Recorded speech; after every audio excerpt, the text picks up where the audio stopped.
કાર્યવાહીને લઈને હવે જશ્ન છે અને સાથોસાથ આ આખી કાર્યવાહીને તેમણે વધાવી લીધી છે। પરંતુ હવે શું થશે? આ આખી કાર્યવાહી બાદ પાકિસ્તાનની શું કોઈ વળતી કાર્યવાહી રહેશે? તેને માટે ભારત કેટલું સજ્જ છે તેને લઈને પણ આજે એક મહત્વપૂર્ણ કેબિનેટની બેઠક મળી રહી છે।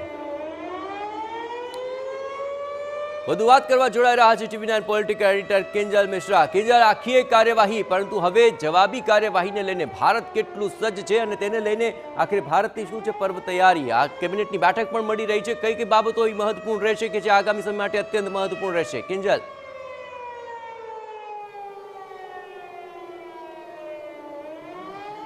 जी बिल्कुल। 10:30 वागे महत्वपूर्ण बैठक है ते पण दिल्ही मળી રહી છે, પરંતુ આખું જે ઓપરેશન છે તેની પર વાત કરવા માટે આપણી સાથે ગુજરાતના પૂર્વ મુખ્યપ્રધાન વિજયભાઈ રૂપાણી જોડાયા છે। વિજયભાઈ, વડાપ્રધાન નરેન્દ્ર મોદી સાથે આપે લાંબા સમય સુધી સંગઠનમાં પણ કામ કર્યું છે, સરકારમાં પણ કામ કર્યું છે। જે રીતની સર્જિકલ સ્ટ્રાઇક થઈ, દુનિયા આખીની નજર મોક ડ્રીલ ઉપર હતી, ખાસ કરીને પાકિસ્તાનની। એ સમય પર જે રીતે સર્જિકલ સ્ટ્રાઇક થઈ અને સ્પેસિફિક પાકિસ્તાનમાં જે આતંકવાદી પોઈન્ટ હતા તે નિશાનો બનાવવામાં આવ્યો છે, શું કહેશો? સૌપ્રથમ તો ભારતીય સેના અને નરેન્દ્રભાઈને ખૂબ ખૂબ સમગ્ર દેશ આજે ધન્યવાદ આપી રહ્યો છે, કારણ કે જ્યારથી મોદી વડાપ્રધાન બન્યા ત્યારથી દેશની એક જુસ્સો, આત્મવિશ્વાસ કયો, લાગણી કયો, એક જુદા પ્રકારની થઈ છે। અગાઉ નરેન્દ્રભાઈ વડાપ્રધાન નહોતા એ પહેલાં પણ આપણે ત્યાં આતંકી હુમલા થતા હતા, પણ લોકોને આ બધું જેને કે ને હાલતા જ બોમ્બ ધડાકા થતા હતા તો લોકો આમ જાણે આ બધું કાયમ માટેનું હોય એવી રીતે સ્વીકાર લેતા હતા।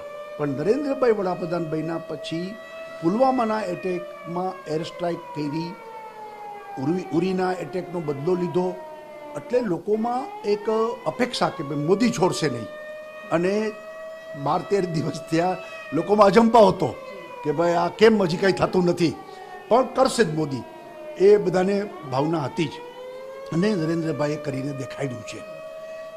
આ કોઈ રાજકીય વાત નથી, પણ દેશના માટે ગૌરવ અને સન્માનની વાત છે કે ભારત હવે કોઈ વસ્તુ ચલાવી લે ભારત નથી। હવે ભારત શક્તિશાળી ભારત છે, મજબૂત ભારત છે, ભારત દુનિયાની બધી ચેલેન્જો સ્વીકારનારો ભારત છે। આ અવળી મોટી એર સ્ટ્રાઇક હું માનું છું દુનિયામાં કશી જગ્યાએ નથી, આ પહેલી એર સ્ટ્રાઇક છે કે એક સાથે 9 આતંકી અડ્ડાઓ ઉડાડ્યા હોય, અને એ પણ 2-2.5 કલાકના ઓપરેશનમાં સક્સેસફુલી કરીને આપણા જવાનો પાછા આવ્યા હોય। આ બહુ મોટી એર સ્ટ્રાઇક કહેવાય, અને દુનિયા આખી ભારતની શક્તિને હવે સ્વીકારવી પડે એ પ્રકારની આજે ભારત માટે ગૌરવનો દિવસ છે। પહેલગામમાં નિર્દોષ આપણા ભાઈઓ બહેનો જે શહીદ થયા એના એક એક રક્તના બિંદુ એનો આજે ચૂન ચૂન કર, જેને કહીને નરેન્દ્રભાઈ કહેતા હતા કે અમે છોડીશું નહીં, ભારે પડશે, આજે ભારે પડ્યું છે। આ બધા મોટા આકાઓના અડ્ડાઓ આજે ભારતની સેનાએ ઉડાડીને બહુ મોટો બદલો લીધો છે। આપણે બધાને એક ગૌરવ થાય, આનંદ શબ્દ નથી વાપરતો, ગૌરવ થાય એ પ્રકારે કે ભારત રાષ્ટ્રવાદથી ભરેલો દેશ છે, ભારત કોઈ પણ વસ્તુને સાખી લેશે નહીં। વિજયભાઈ, એ વાત પણ છે કે અત્યાર સુધી પાકિસ્તાન દ્વારા ક્યારેય પણ એવું સ્વીકારવામાં નથી આવ્યું કે આતંકવાદીઓને એ શરણ આપે છે, પરંતુ જે રીતે હવે પાકિસ્તાન તરફથી પણ મેસેજ આવી રહ્યો છે, જે રીતે જે પોઈન્ટને તોડવામાં આવ્યા છે, તો ક્યાંક ને ક્યાંક વિશ્વની અંદર એ પ્રસ્થાપિત કરવામાં પણ સફળતા મળી છે કે પાકિસ્તાન જ આતંકવાદનું એપિસેન્ટર છે, અને એ લશ્કરે તોયબા હોય કે અન્ય આતંકવાદી સંગઠનો હોય એ બધાને પાકિસ્તાન જ પાલી પોષી રહ્યું છે। સાચી વાત છે, આપણી ભારતની વિદેશ નીતિ પણ સફળ થઈ છે।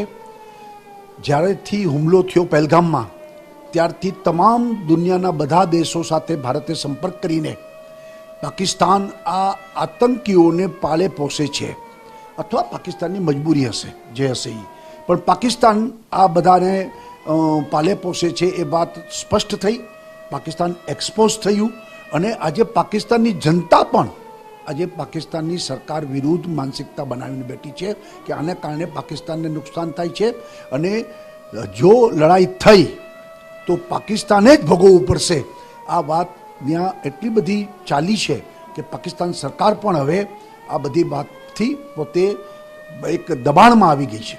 એવું લાગી રહ્યું છે કે જ્યાં એક તરફ બેઠકોનો દોર ચાલી રહ્યો હતો, ખૂબ જ ડિપ્લોમેટિક રીતે ભારતે એક તરફ બીજા જે દેશ હતા, જેમ કે રશિયાની વાત કરવામાં આવે કે અમેરિકાની વાત કરવામાં આવે, ત્યાં વાતચીત પણ ચાલતી હતી અને ભારતીય સેનાને પણ એક સમય મળ્યો અને એક આખું કહી શકાય કે કેવી રીતે એટેક કરવો, સ્પેસિફિક ક્યાં એટેક કરવો, એની એક આખી આ 15 દિવસમાં આખી એક સ્ટ્રેટેજી બનીને જેના કારણે સેના પણ સફળતાથી દેશમાં પાછી આવી શકી અને એક બદલો લેવાયો. કેટલી આની અંદર આપનો અનુભવ, એક રાજકીય અનુભવ, એક કોઠાસૂઝ શું કહે છે આની અંદર કેટલી મહેનત, કેટલો સમય આની અંદર લેવાયો? જો ભારતીય સેના તો પહેલેથી જ બહાદુરીથી ભરપૂર છે, ખમીર છે ભારતીય સેનાનું, પણ સરકારમાં બેઠેલા લોકો ઢીલા પોચા એ હોય તો સેના કંઈ કરી શકતી નથી. સેનાનું મનોબળ છેલ્લા લગભગ 12-13 વર્ષથી નરેન્દ્રભાઈ વડાપ્રધાન બન્યા ત્યારથી સેનાનું મનોબળ એમને ખૂબ ઊંચું લાવી દીધું છે.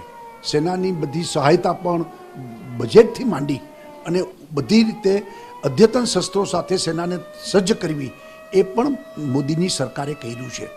અને સાથે સાથે મોદીએ ખુલ્લો દોર આપ્યો હોય કે ભાઈ ચૂન ચૂન કર, આનો બદલો લેવાનો છે, શબ્દ હું વારંવાર નરેન્દ્રભાઈ બોલે છે, એનો અર્થ એ છે કે ઝીરો ટોલરન્સી.